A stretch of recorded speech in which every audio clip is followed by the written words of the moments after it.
So we can start. I'm just concerned that we're going to start this meeting and have a little. We're going to need to have all the panelists on board. Are they all ready to go? So far, we only have Cindy. We do not have the other two. Okay. We do not have the other three. I'm sorry. I never heard back from Rafael Suarez. We've invited him. We're encouraging all the candidates to be part of this, but so far we've had acceptances from three. Well, we can start with the introductions here. Hank, you want to start from our script up top there, and we'll go from there? Sure. I'm going to introduce the candidates in the hope and the expectation that all three will be with us very shortly. So we'll start with Cindy. I want to explain that we asked the candidates to send us brief statements about themselves, and I am reading from the statements. So this is completely unfiltered. Hi. Cindy Lerner served as mayor of Pinecrest for 8 years, Pinecrest, Florida, for 8 years, where she focused on a number of issues of importance to the village, including sustainable practices, enhancing transit options, water quality, responsible energy practices, gun safety, and sea level rise, becoming a nationally recognized leader on climate change policies. Prior to her terms as mayor, Cindy was elected to the Florida House of Representatives, District 119 in 2000, which includes Pinecrest and all of South Miami-Dade. Is Michael Rosenberg with us yet? Let's see. I know he's trying to get on. I don't know. You don't see Okay. him there? Do not, let me search for him. I can search, well, I have a Michael. See if you can unmute him. Michael, are you there? Should be now. Okay, great. Got me? I'm promoting you, Michael, to panelist. You should have been a panelist. You should have automatically been a panelist. And Raquel is with us. Yes. Hi, Raquel. So let me just make sure that Raquel is a panelist. Can I just ask everyone else to please unmute? There's some background noise coming from somewhere. Just unmute till you talk, please.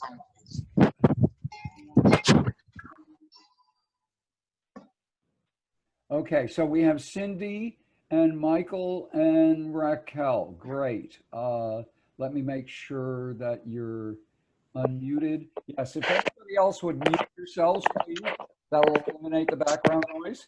So going on, introducing the panelists, and thank you all very much. We've got all three that we expected and one that we weren't sure about, who's not with us. Michael Rosenberg is a well-known community activist and has been president of the Kendall Federation of Homeowner Associations for 8 years.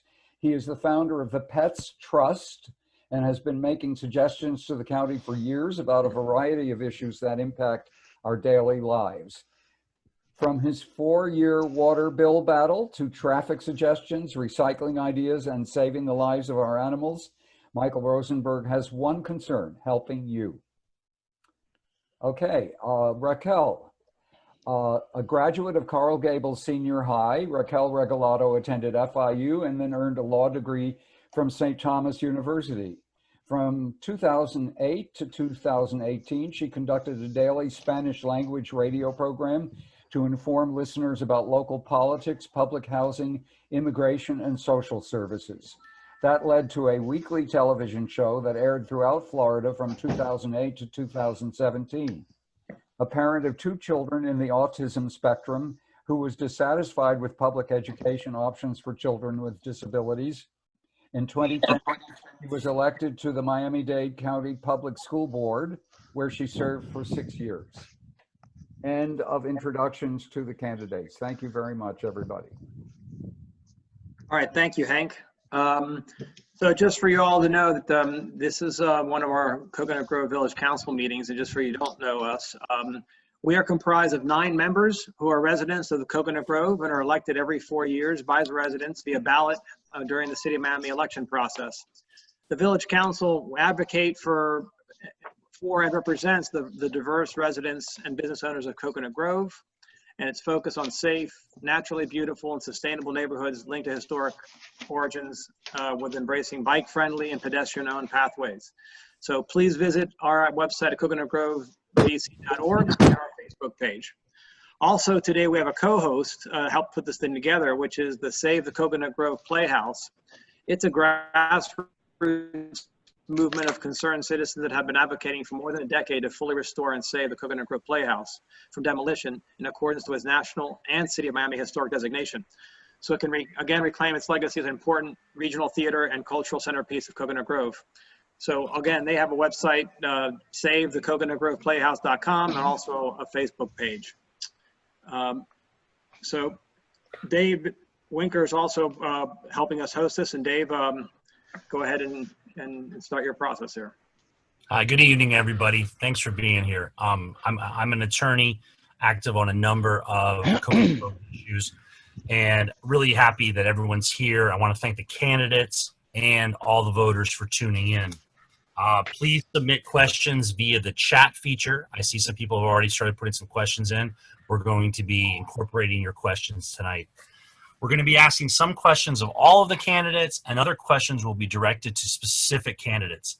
The order of questions and who is being asked has been randomly selected using the tried and true pick out of the hat method.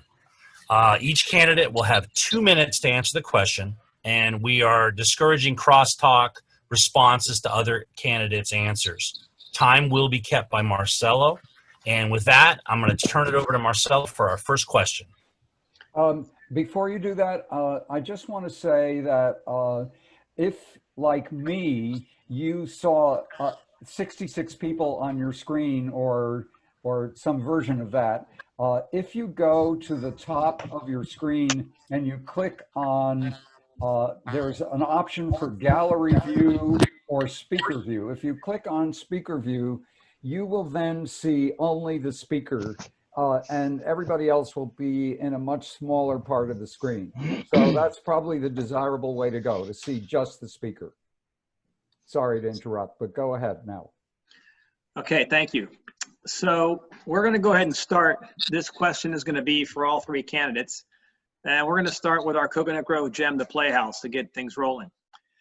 So it's been shuttered since 2006, and the only real progress has been a legal battle between the city and the county.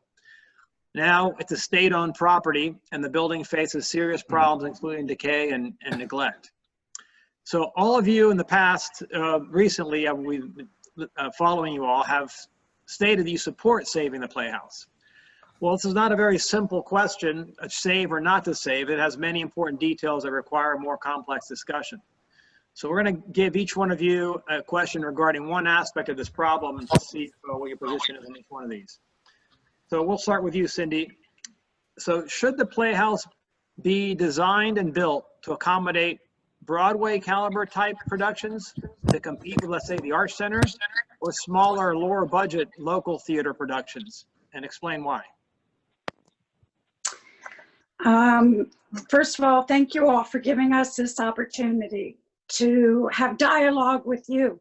And I know that this is more than a decade's worth of hard work by the community trying to move this initiative forward and give us back a playhouse.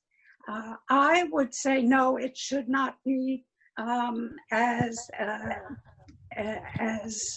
expensive and complex as Broadway level theater should be, but it should certainly be more than local community theater. I think the key is not in the building itself, but in the capacity to run the operations in such a way that it can be productive enterprise economically, and it will certainly take some support and subsidy, but the more complex it gets, the more expensive it gets. So I would say somewhere in between community and Broadway level that will attract the audience participation and support that it deserves. Great, thank you. So Michael, you get the next question here. So should the restoration be guided and kept to a strict budget, or should expense not be an issue to preserve this historical structure? How do you believe the budget should be structured to where can the sources of funding come from? I believe that the Playhouse should be restored to its grand vision like it was on day one. It should be a theater that holds the full 1,100 seats with Broadway plays coming in there. And I believe that it should be like our Radio City in Coconut Grove. Now, as to where the money will come from, that's pretty much the million-dollar question for everything you're going to ask tonight, be it environment, climate, traffic, everything. So for this specific issue where the money would come from, you start with the state, you start with the county, you ask the people, perhaps they might be willing to support some sort of bond issue to build things in Coconut Grove. But the end goal has to be restore the Playhouse to its full grandeur. Nothing less than the grand, than just like it was in the beginning when it started. Okay, great, thank you. Raquel, this next question's for you. Should the operations of the restored facility be designed to become self-sustaining, or do you believe city and county funding required to keep the doors open? If so, how much public funding do you believe it need to be annually, and where should this funding come from? Okay, so first and foremost, when I was elected to the school board, I was actually put on the board of the Playhouse back in 2010. And that board didn't want to meet, and we went back and forth with the state. And I was actually on the board of the Adrian R. Center and then on the executive board of the Adrian R. Center when Mike Itzen and brought this up, and we met about it. And we actually wanted to put in a bid so that the Playhouse would be part of the ARST. At the time, we had converted one of our storage areas into a black box.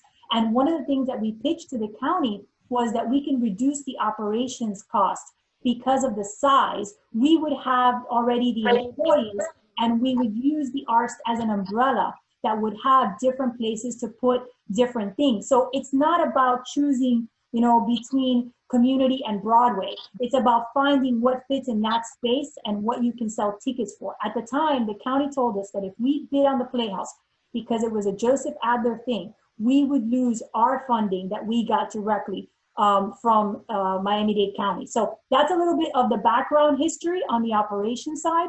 And this is important because for those of us that are City of Miami residents, we know what happened with the Gusman. The Gusman was restored. We've had a lot of issues with the Gusman, and we've been unable to get the Gusman off its feet. They gave it to the parking authority, and we still have issues with it not making enough money. So the operations question is very important, but there is a way to have an umbrella to reduce the cost of the operations. And that's why I mentioned putting it under another organization and not having the Playhouse have its own manpower, which is what the Gusman has done, and it hasn't worked. So are you gonna need money from the county? Yes, you're gonna need money from the county. And this goes back to our fundraising angels. For those of you who know about fundraising in Miami-Dade County, I also sit on the board of the Chapman. And one of the things that we talked about when we first started talking about the Playhouse is who's gonna be its angel? We have George Perez with the PAM that requires money from the county. Okay. Mm-hmm. Thank you very much.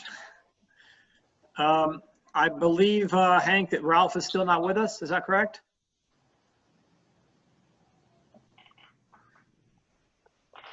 Hank, you're muted. You're muted, Hank.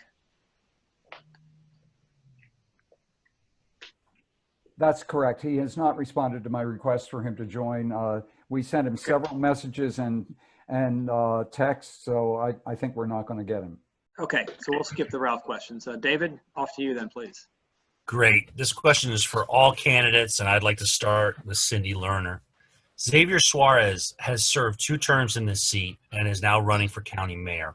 One of his priorities was protecting public spaces from commercialization on Virginia Key, the FEC Slip, Marine Stadium, Gusman Hall, and the Playhouse. What is your position on monetizing our public spaces, especially given the unprecedented financial crisis we now face? So all monetizing in terms of programming to attract audiences and participants, and of course a donor membership as well is critical to, I believe, every one of them. I can actually remember, I go back this far with the Marine Stadium, that I saw one of the early 60s Who concerts at the Marine Stadium. I don't know how many of you might have been there as well, but yes, we're going to have to do those kind of events to make sure that there's a revenue stream to help the maintenance and the operation of every one of these facilities. I will say I am adamantly opposed to events such as Ultra or anything that large and that overwhelming and that impactful at anywhere in the Grove or Key Biscayne or any of our communities. Those are just too large. But yes, the kind of events that used to be at the Playhouse and at Marine Stadium and the other facilities, of course, we will have to build membership bases and different levels of philanthropy and get the public to come support them. Raquel, your turn. I don't think you can top the Who at Marine Stadium experience. That's something I didn't know about you, Cindy. But please go ahead, Raquel. I can't top the Who because my father prevented the Marine Stadium from being demolished. And you guys remember that fight. So forget the Who. Thomas Regalado took on Manny Diaz at the time, and we declared it historic, and we were all there, fists up, so that we can keep the Marine Stadium. I grew up going to the Marine Stadium, La Misa de la Caridad, as a child. For those of you who know its history, it was emblematic for us in the 70s. But listen, we mentioned the Gusman and a lot of the other issues that the city has had. And one of the things that I focused on at the Adrienne Arce that really proved to be a fundraising tool, but also a community service is, as the head of the education board, I brought every 5th grader to the Arce. And we actually raised money. We had a campaign called Raising an Art Enthusiast. And we asked parents to give money so that every child in Miami-Dade County could see a live performance. And it was life-changing for some of these children. And we used those videos and we used that footage to really draw people in and make it a small donor campaign. Like I was saying before, we only have so many angels in Miami-Dade County, and most of them are tied up in the same organizations. We asked Adrienne Arce to help, with the Playhouse, just like we asked everyone else. And the reality is that there's a lot of institutions that need a lot of help. So this is about having programming. And what I always wanted to do with the Playhouse and what I'm committed to doing is tying it to Tucker. For those of you who know the work that I did in the Grove with Tucker, I was a school board member when there were shots fired and almost killed a child there. And we really worked on school security and on talking to neighbors and on making it a viable option for parents. And we need to put a magnet program there that focuses on the arts and that ties into the Playhouse. And as your county commissioner, I will even put my county office in the Playhouse. I'm That's time, committed to Raquel. it being a community center. Done. Thank you. Last but not least, Michael, and I know you have some good concert stories, but we get to what is your position on monetizing our public assets? Well, first of all, in a perfect world, you wouldn't want to have to do that. But in a smart world, it would be smart to do it. The Dolphins sell their naming rights for a lot of money. The Heat sells their naming rights for a lot of money. So as a person that has been in marketing for 30 years, I would try to find the matching sponsor for each park. So for example, the zoo might have the sponsorship by PetSmart. Crandon Park might have Cannon Towels come in. And so it wouldn't be blatant billboards all over the place, but a subtle advertising that would help fund the needs of the parks and the budget crunch that we're going to face. And I am pretty sure that with the right negotiations, reaching out to certain companies and inviting them to present a theme to that park, and it would just be their park, I believe that we could probably raise a lot of money from sponsorships. And again, in a perfect world, I wouldn't want to do it, but the last I looked, the world's not that perfect. So I think it's something we should consider.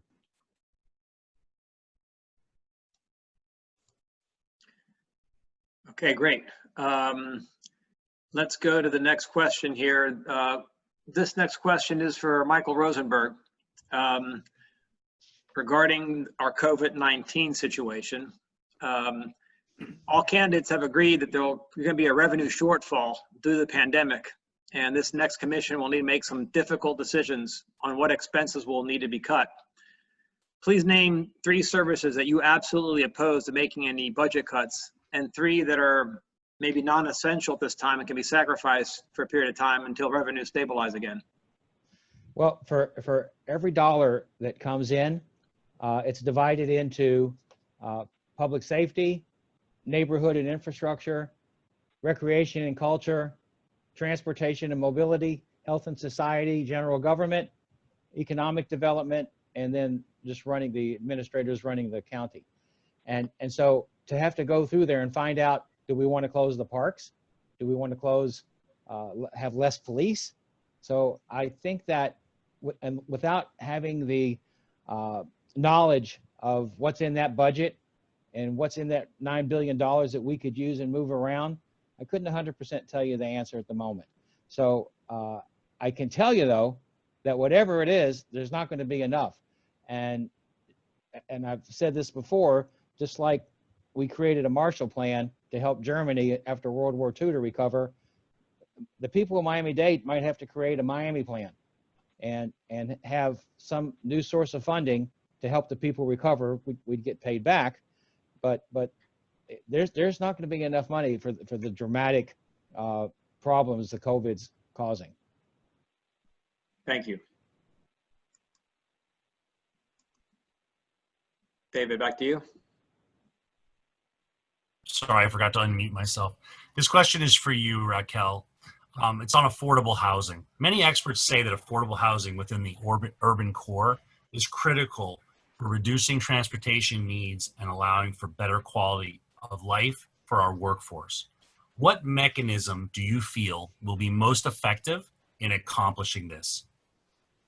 Well, few people understand the issues that Miami-Dade County have with affordable housing, like the residents of Coconut Grove. For those of you who remember, my father was the mayor when we did Gibson Plaza, and we were all so excited about Gibson.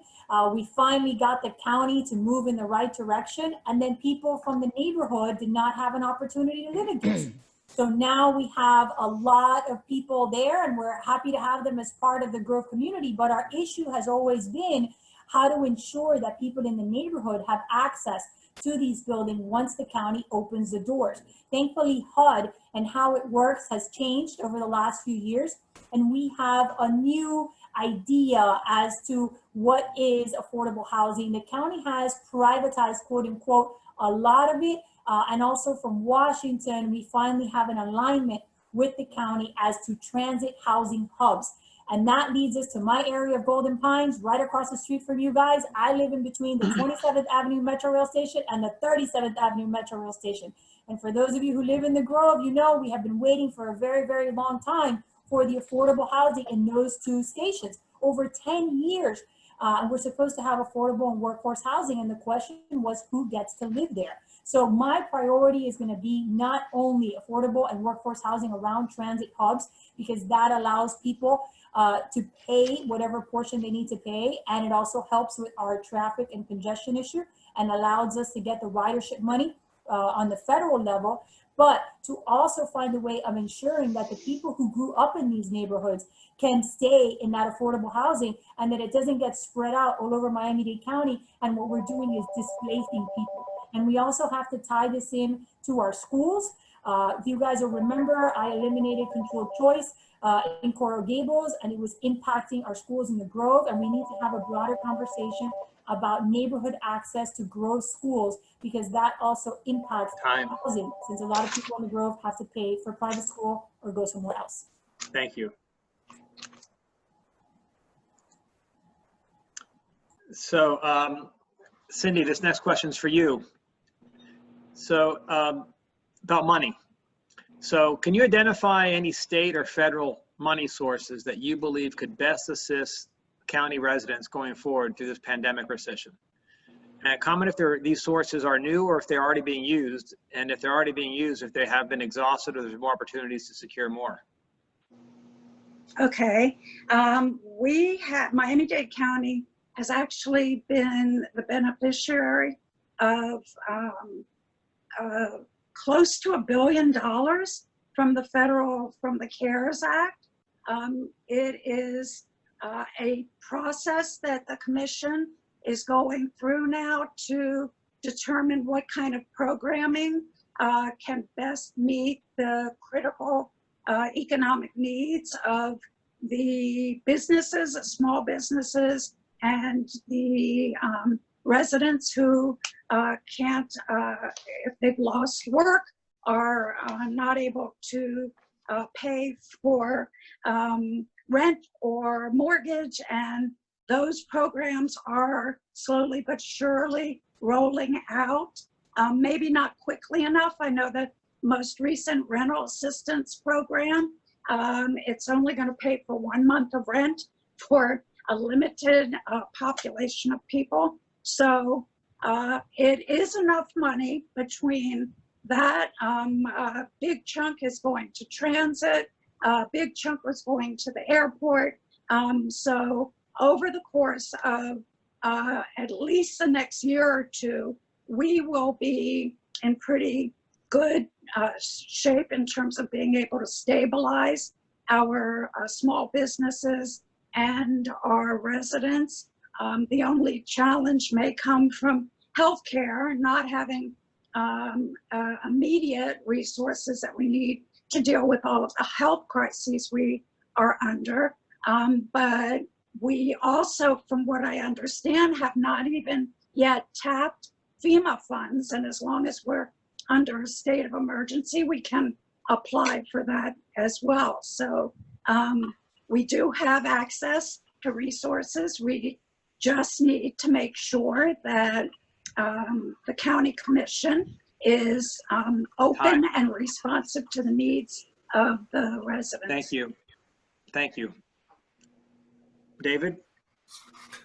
Raquel and Cindy, you've both served previously in public office, and this question is for each of you. This has to do with how do we get the county and the city to get along? Name one strategy you believe will most assist in getting county and city departments to work together more fluidly and interdependently. Explain if this item exists or will be a new thing, and why and what will be done to achieve these results. Let's start with Raquel. Sure. Well, when I was elected to the school board in 2019, the municipalities did not have a good relationship with the school board. For those of you that remember, we had just come from Rudy Crew land, and there was a lot of issues with the Miami-Dade County School Board. When I was elected, Superintendent Carvalho had just started, and I went personally to meet with the mayors and the commissioners of all my municipalities and committed to attending their public meetings. I was the first school board member to go to their public meetings and to report on education. This is something that I will take with me to the county. As a county commissioner, I've already talked to them about doing the same. That's why I have the support of Coral Gables Mayor Bade Fauli and the Vice Mayor Vince Lago. I also have the support of Francis Suarez and Commissioner Suarez, who vacates this position. But the same thing that I did at the school board, I will do at the county commission. I don't need them to come see me. I will go see them, and together we'll talk about the issues and we'll work it out. In Key Biscayne, they had needed a high school for 38 years. I negotiated an MOU with them, and we got them an expansion of Mast Academy that has been life-changing for the residents of Key Biscayne. So my track record actually is about working with electeds, and that's why I have the support of so many local electeds. I forgot to mention Manolo Reyes, my dear friend. He would be upset. So I'll mention him too. But yes, I will go to them. I won't ask them to come to us. Cindy, you have a long experience with these issues. Could you share with us your views? Sure. As Mayor Pinecrest, I got involved early on in my term with the Southeast Florida Regional Climate Compact, and went to all of their yearly summits and understood from that framework that the 4 southeastern counties had agreed to a compact, and their role was to drill down to the municipalities and collaborate on all of those initiatives to move our planning and investment in addressing the impacts of sea level rise and climate change. Miami-Dade County did a lousy job. They did not reach out to the counties. The year I became president of the Miami-Dade League of Cities, I went to Mayor Jimenez and I said to him, all we need to start doing is replicate what they're doing in Broward County. They meet quarterly. They have a department that reaches out, brings all the cities together, shares best practices. We aren't doing that, and we need to be doing that. Well, Mayor Jimenez had no interest in collaborating with the cities or really focusing on and drilling down on the needs of the Regional Climate Action Plan. So that is a mechanism and a priority for me that I believe it is an easy ask to reach out to all of our cities and say, it's about time we collaborate together. We do a county-wide vulnerability assessment, which has never been done by the county. We then identify and prioritize where the highest risks are, and where as a county, we work together to invest in infrastructure and all of the needs that we have. So that experience and my relationship with all of the cities is going to open the doors. I have 25 local, current and former elected officials who have endorsed me. Thank you. Thank you, Raquel and Cindy. And Michael, I don't want to leave you out, although while you have not been elected to office, you have a long history of speaking truth to power and working to advocate for your causes in the community. Would you like to share your thoughts on how we get governments, different levels of municipal government to work well together? Well, yes, I'm glad you did ask me that question. And it all depends on the relationships that you develop and the personality and characteristics of yourself. So in my company, you know, we make mistakes sometimes, and those customers get really upset. So those customers, they come to me. I'm the one that has to solve the problems. And those customers, the ones that are so upset, end up becoming our best customers. I turned them around. When we started the Pets Trust, there were 50 or 60 members that came to the first meeting, and Herald reporter Ellie Brecker prayed for us. She prayed that we wouldn't kill each other. This is all documented, that we wouldn't kill each other in that first meeting. Well, not did we not kill each other, we started the Pets Trust there. All 50 or 60 people came together. I brought all those diverse people together. And that's what I could do. It doesn't matter whether it's customers or animal people or people in government. I believe that people can see my sincerity. I talk straight. When I'm finished talking, I think you know what I said. And I believe that I can bring these people together. That doesn't concern me in the least. Great, thank you. So our next question is going to be about resiliency. And with all this pandemic, unemployment, financial crisis we have, it seems to always be that resiliency and Mother Nature take a huge backseat to priorities. And we really can't afford this anymore. What's happening here locally, we got to really think locally and act to try to help not only Mother Nature in our backyard, but all around the world. So I'd like to ask, we can start with Raquel on this one. Have you been involved or interested in any specific resiliency movement or issue? And if so, what plans do you have to make this item go forward immediately, even with all this financial and pandemic issues going forward? Well, I've been talking about water and sewer and DERN since 2016. For those of you who remember the mayoral campaign, Carlos Jimenez said that I was fixated with water infrastructure because I kept talking about how the county had been kicking the can since 2003 and how we needed to really focus on septic to sewer conversion. There is this lie that there is no money in Tallahassee. That is not true. We do not get funding from Tallahassee because we are not meeting the ocean outfall. What is ocean outfall? Well, we take, somewhat treated sewer water and we dump it into the ocean and it comes back. After the 2016 campaign, Rebecca Sosa put together a group that then did the task force for Biscayne Bay, and we actually started talking about the impact that septic and sewer has on our environment, how it closes our beaches. As someone who's worked in the Grove, I work for Ransom Everglades, for some other people. Every time that we connect, we know that there are ruptures a few blocks down because the infrastructure where we live in Coconut Grove and in Golden Pines, where I live across the street, is 70 years old. And when we look at those pipes, we know that they're going to rupture the minute that a developer hooks up a line to that. So we talked to WASA about it, we called the neighbors, but that's not the solution to the underlying problem. Now, the good news is that there is now federal money. Miami-Dade County finally applied for and got an EPA loan so that they can finalize ocean outfall. Once that happens, we can apply for state money, and there is also federal infrastructure money for septic to sewer, which we can start allotting. Now, are we also going to need a bond? Probably, but at least we can get state and federal money and reduce that. And in the area of the Grove specifically, we have to fix our pipes. They're leaking into our water, and we all know it. We have beautiful lawns, but we have a huge issue. We also have a problem with seawalls, and we need more mangroves. Perfect timing right there, on the 0 mark. Look at that. Marcelo, you asked if there are any public questions.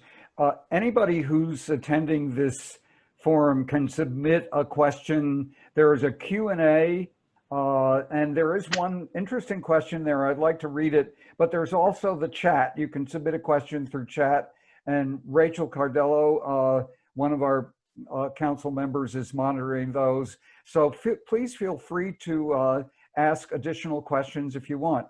The Q&A received Hank, we're going to get, sorry, Hank, let me just finish the listening question to the other two members, and we'll go to the new questions, because we still have a couple more board, if you don't mind. Okay, Yeah. Come back to me. I've got one nice question. Sure thing. So back to resiliency. Let's go to Cindy Lerner. Any particular item or interest you've been have over the recently, and something that you can hopefully get off the ground? As I was saying on the last question, from the beginning of my term as mayor, I got very involved in advancing the initiatives of climate change. I worked collaboratively with Carolyn Lewis and the Clio Institute. We provided community engagement opportunities and learning sessions.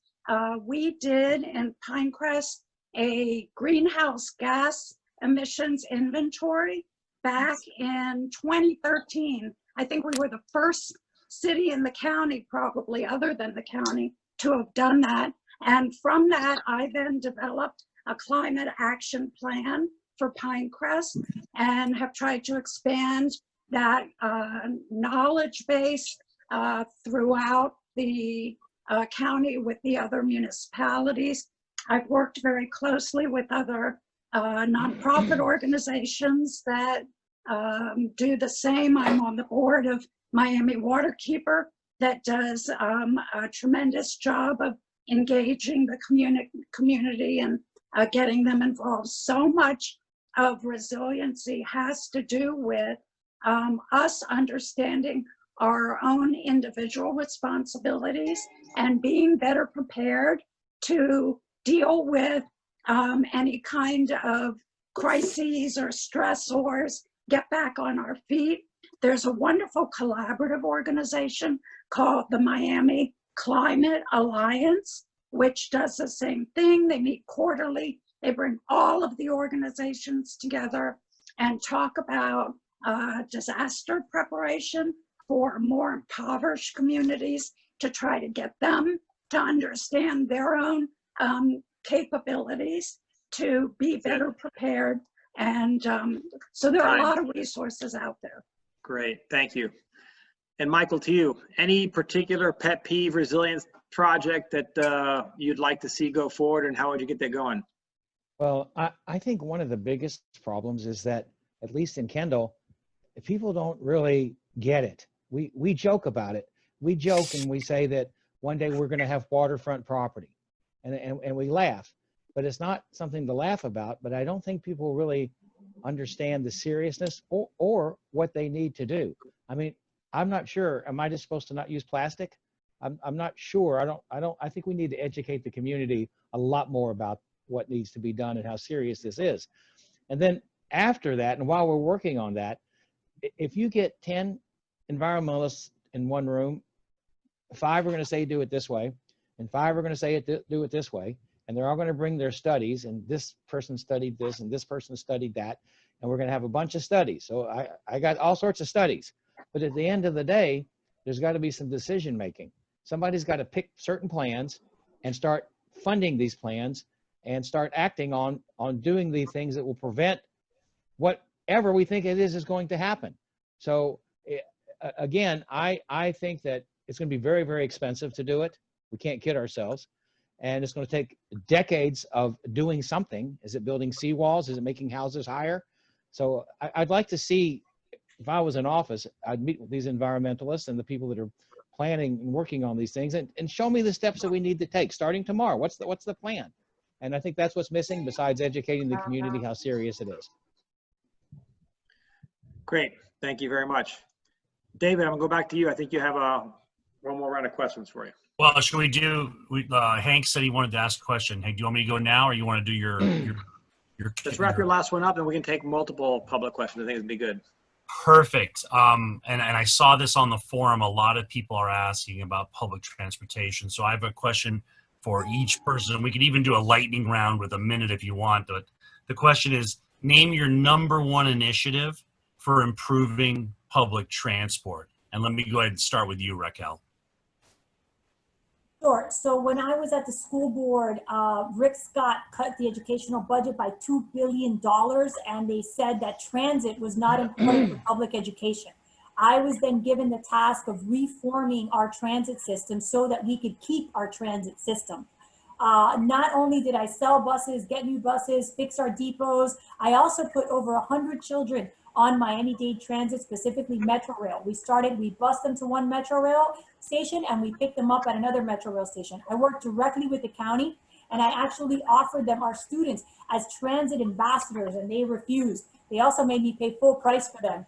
But the kids had a wonderful time, and I've been talking for years about the need to put a new generation on transit. The reason that I live practically under a Metro Rail station is because I want my 2 children to use public transit. We bike and walk to the station, and for those of you who live as close as I do, you know how important that is. Now, right now, Miami-Dade County announced 2 weeks ago that transit is free until spring of 2021.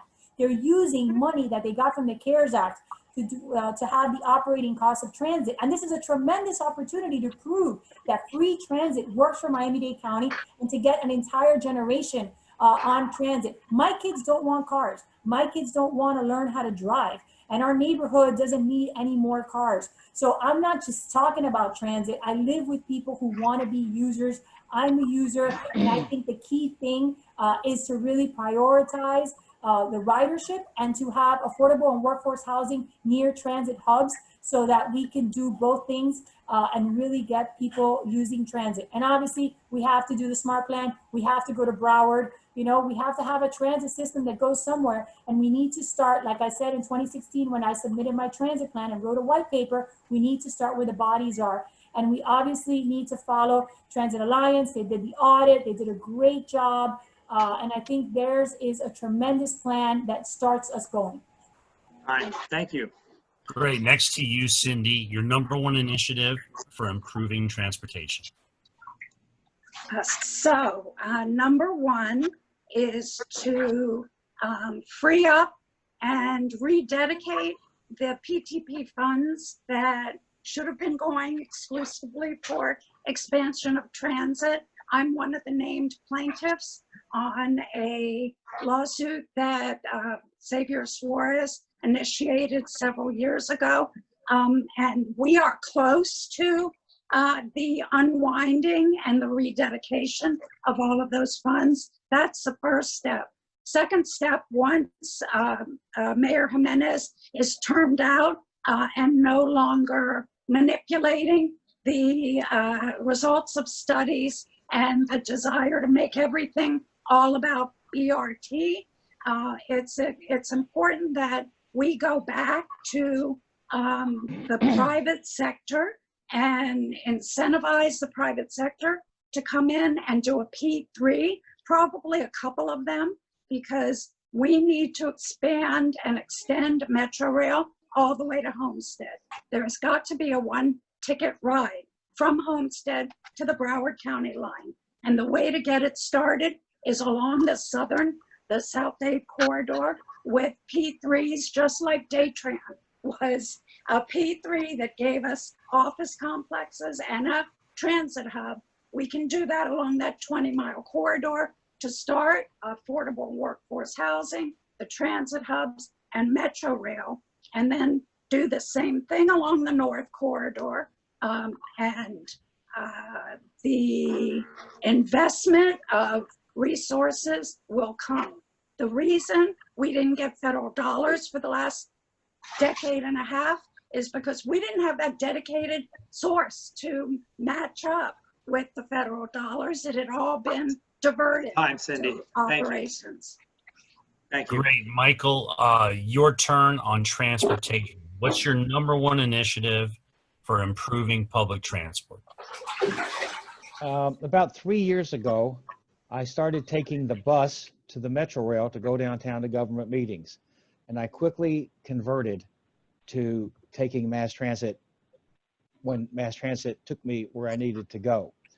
And so I started advocating for free transit so people would try what I had done and see how much time you could save by first of all, not being in your car and doing work that you would be doing when you get home that you can't do in your car that you could do on the bus and the train. So I became an advocate. So I think we need to take this time now to start thinking of plans of what we're going to do when COVID is over and people start getting back to going to work again. And in attending all these SMART plan meetings and hearing everything that they did for tens of millions of dollars to try to figure out what to do, I would always ask this one question. During your surveys to find out about where the train stations should go, or should be a bus or a train or whatever it is, did you ever ask people that if it was built, would they take it? Would they use it? If you spent $1 billion for a train down Kendall Drive, would they take it? They never asked that question. They have no idea if anybody's going to use it. So we need to educate people to why transit is good. We got very lucky, I guess you could say, that we have this gift that we're going to have free transit, and we need to take advantage of this gift and start thinking of advertising campaigns to get people to take this free transit when COVID is over. Commercials with young people on buses and professionals on the trains, and show that it's very acceptable to take mass transit. So I think that's what we need to do, and start thinking about that now. Great. Perfect timing. So Hank, we're ready to take some public questions. You said you had one to go?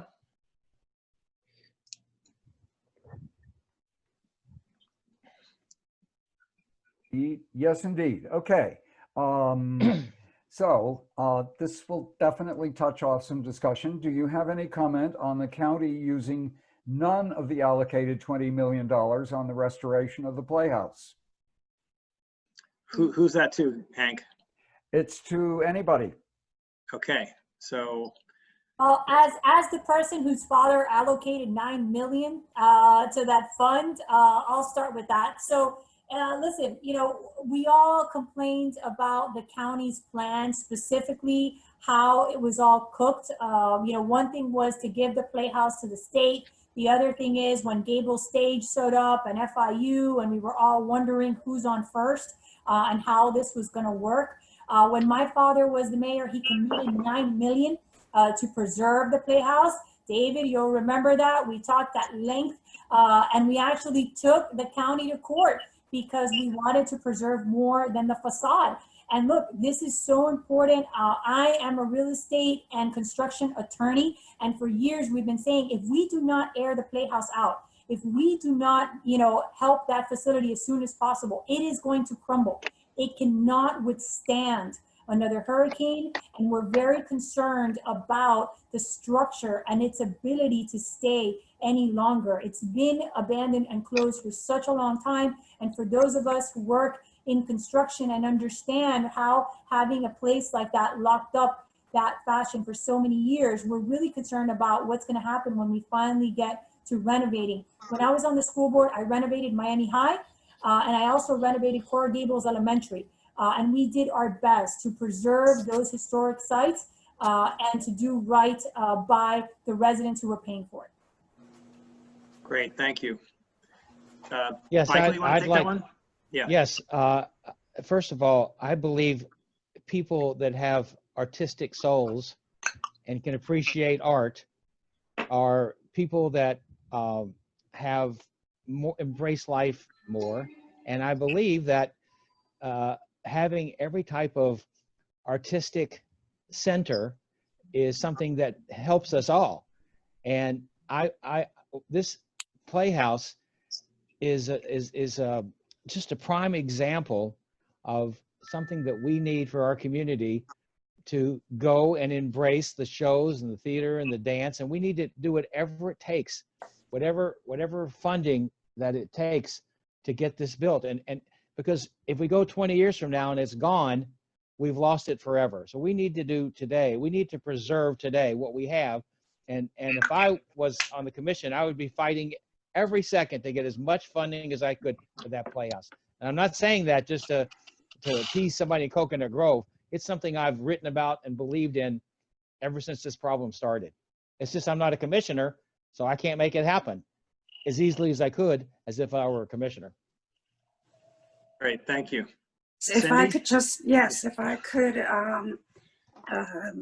I see no reason why the county would walk away from the commitment that was made. They made a commitment to put up to 20 million in.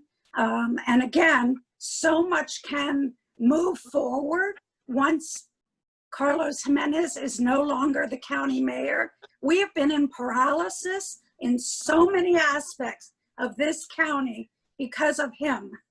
And I firmly believe the next mayor is going to be as committed as we all are to full preservation and moving it forward. Look, the county bailed out the Frost Museum most recently when they had trouble. So there's no reason why the county could, should, or would be allowed to walk away from that commitment of 20 million, if not more.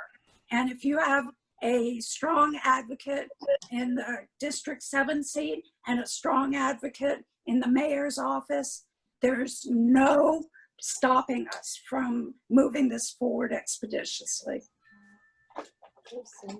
Great, thank you. I got one here from a resident. Now, asking more about what our elected officials can do to make sure a person does not risk their life now going to an ER for simple services. Now, maybe just expand on that. You know, we are having a lot of issues nationally of how to treat and how to move forward with getting our economy back in swing again. So as a commissioner, what do you think can be done to help get, you know, what's the most important item you think you can be done to get this COVID thing behind us and moving forward? Raquel, want to take that? Yeah, sure. Well, first and foremost, about a week and a half ago, we finally got information from the county on the CARES Act. So for those of you who follow me on social media, I've been talking about it. The county was allocated $941 million. As of June 3rd, they've spent $153 million. I put some information on the chat because there were a few people asking about it, but they're saying that only $135 million is going to go to the municipalities. And the city of Miami has already spent a chunk. But what's important is that the county and the cities have yet to apply for FEMA money. Now, as part of the CARES Act, they have over 130 that they can do contract tracing. And one of the things that I've been talking to the commissioners about is first that we need to move forward as soon as possible with contract tracing. But the contract tracing issue isn't just about money and about humans. It's about asking basic questions. If you guys go on the CVS website, CVS is having, they're doing testing through to the state. They ask more contact tracing questions than the county does. The county just asks you for your name, your email, and your phone number. CVS asks you, do you work in a long-term care facility? Do you know someone who has COVID? Why are you taking this test? Have you gone to see a doctor? What are your symptoms? So they're already laying the foundation for the contact tracing. So right now, Miami-Dade County is doing the testing. It's taking 4 days to get an appointment and 5 to 7 days to get your results. At that point, you've been spreading COVID all over town. So we need to focus on the testing. We need to focus on the contract tracing. And look, I chose virtual for my schools. One of the reasons that so many parents have been worried about this, and I talk about having people of a different generation on the county commission, is that my kids are in school. I had to make this decision, and I decided for Sebastian to go virtual, even though he wants to go back, because what is being offered is not enough. My kids are participating in summer camps. The protocols are different. Thank you. And we need to do better. Cindy, what would you do to help get this COVID response more organized and more effective for our county? Okay, so we've had a failure of leadership at every level from the president on down. President punted and said, leave it up to the 50 state governors. Our governor, who is far too similar to the president in the way he's approached this, I'm trying to be kind. I can see that. In the way that he has approached dealing with this, is he's punting also and leaving it to 67 different counties to choose what they want to do. So we have no president, no governor who've given us any leadership. I believe that that Mayor Jimenez opened up too soon. We did not have the 2 weeks of reduction as was the guidance from the CDC. And now his whole strategy was to keep us from being put in the position we are in right now. All he talked about was having access to ICU beds. Well, guess what? We don't have an ICU bed available in this county. He should have shut us back down a week ago. That's the problem. We have no leadership. Now, the question originally from the chat was, what are those of us do who need some kind of medical care? We need to have isolated urgent care centers. We just got an email from Baptist Health telling people in South Dade Go to our urgent care center in Palmetto Bay if you need any minor problems to be addressed. God forbid you need elective surgery. You're not going to get it in Miami-Dade County. We've got to shut down again. That's the answer. Great, thank you. Michael, want to take a shot at how you can solve the COVID problem? Yes, you know, it kind of looks like to me, imagine 1 million people floundering around in the ocean and just total chaos, and nobody knows what to do, and everybody's screaming and hollering, and people are just floundering and floundering, and more people are coming into the ocean and floundering. What do we do? What do we do? Well, I would go to a company that makes life jackets and say, would you invent the life jacket? And then you start throwing out the life jackets and you start saving people. To use that analogy, I would start incentivizing every lab that's trying to find a vaccine. That's our life jacket. And I'd offer $1 billion reward, $5 billion. What's the difference? Because it's costing us so much without having a vaccine. We've got 10,000, 20,000, 50,000 scientists trying to find a cure, and we will find a cure. So I would encourage with a gigantic reward for the person or company that can find this vaccine, because everything else that we're going to talk about is just trying to save it for another 5 minutes or for the next 20 minutes or the next day. We need the cure. And we gave a lot of money to capture Osama bin Laden. Let's give a lot more money for somebody that makes that vaccine. Great, thank you, Michael. So you know, it's 7:45. We were trying to wrap this thing up within an hour. I know that the Village Council has a few more items to talk about on our agenda. I'd like to thank the participants. Also, David, I know that you worked hard on getting this thing together. If you want any closing remarks from your end, and we can move on to the Village Council business.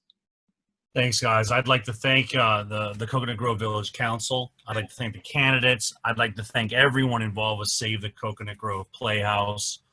They're the reason that the Playhouse is still standing, and they are all rowing behind the scenes making this happen. This is what democracy looks like: engaged citizens, informing themselves to make sure their voice is heard. Thank you so much for doing it. Get out there and vote. Great, thank you.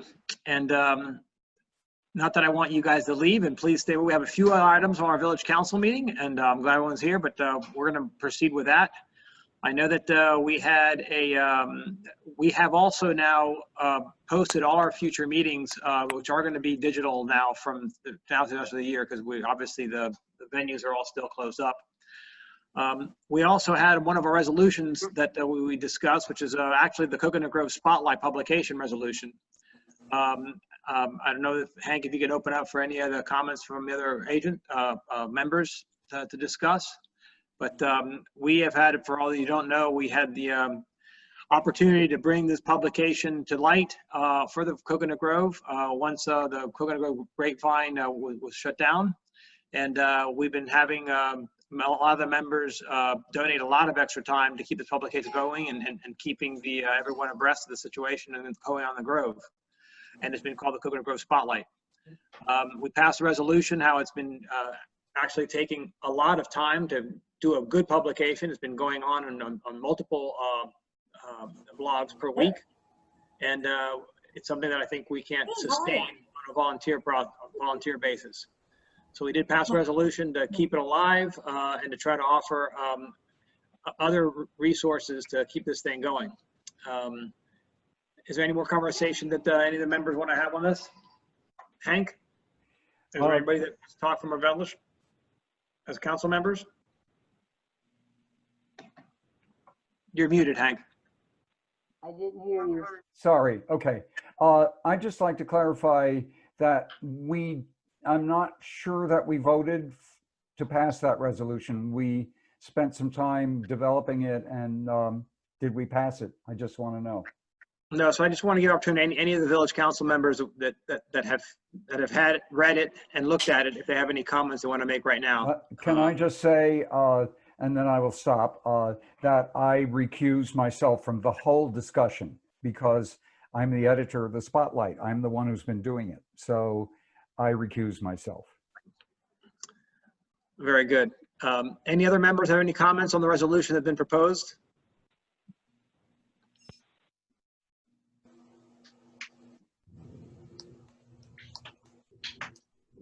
Rachel, is that you trying to talk? Or no?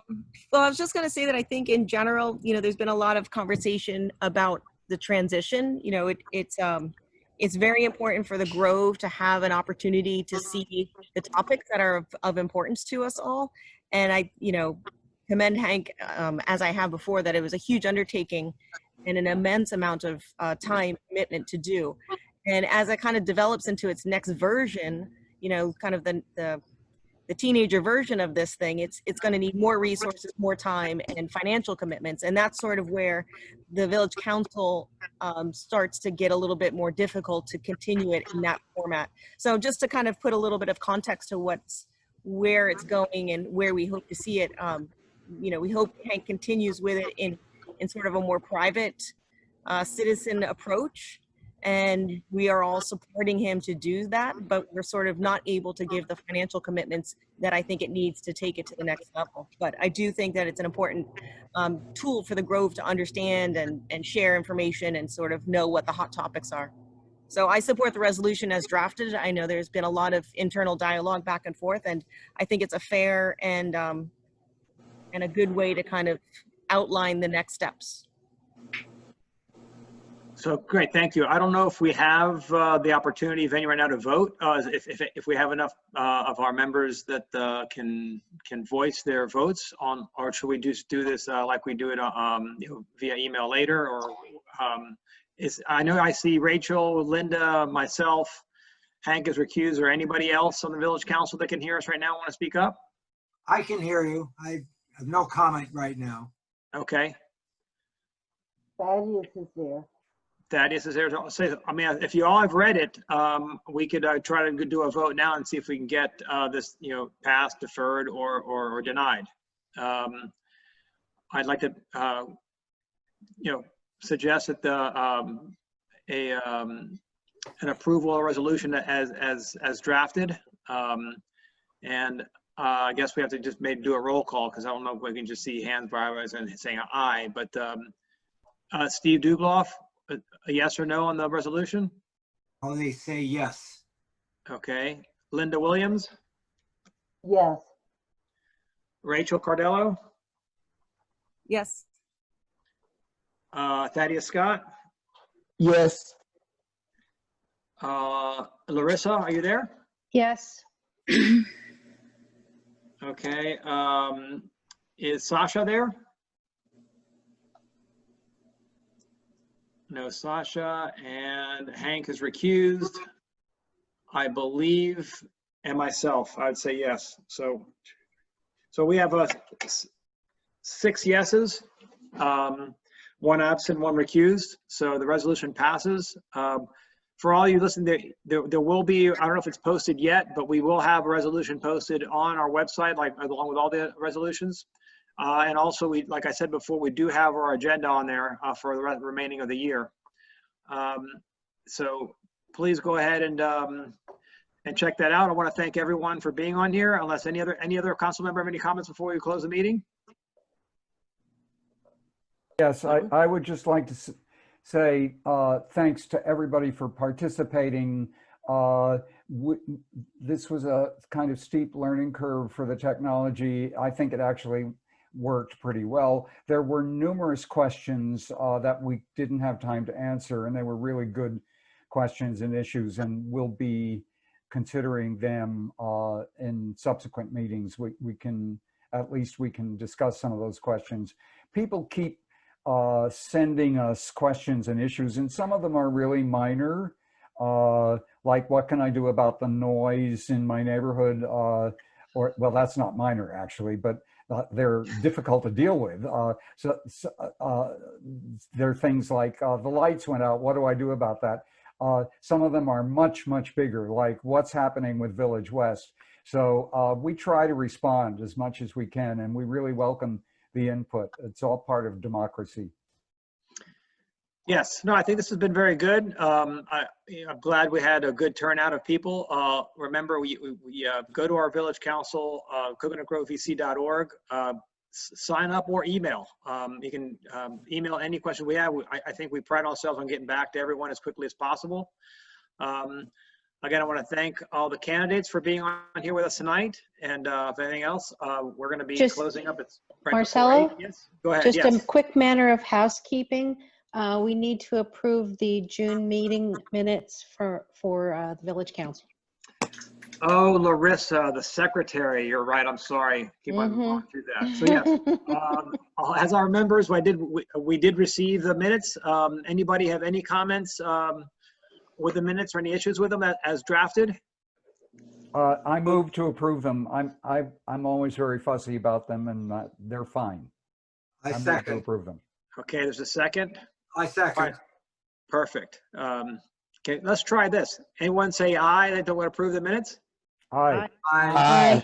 Oh, it worked. Any nays? Okay. Look at that. Thank We're you. gonna be pros at this thing. Maybe we can do a song and dance sometime in the show to get this thing going. Oh, no, no, no. Yeah. All right, well, everyone, thank you very much. I guess we can officially close the meeting and move on to the next show. Thank you very much, all. Good night. Thank you. you. Good night. Thank you. Everybody stay safe.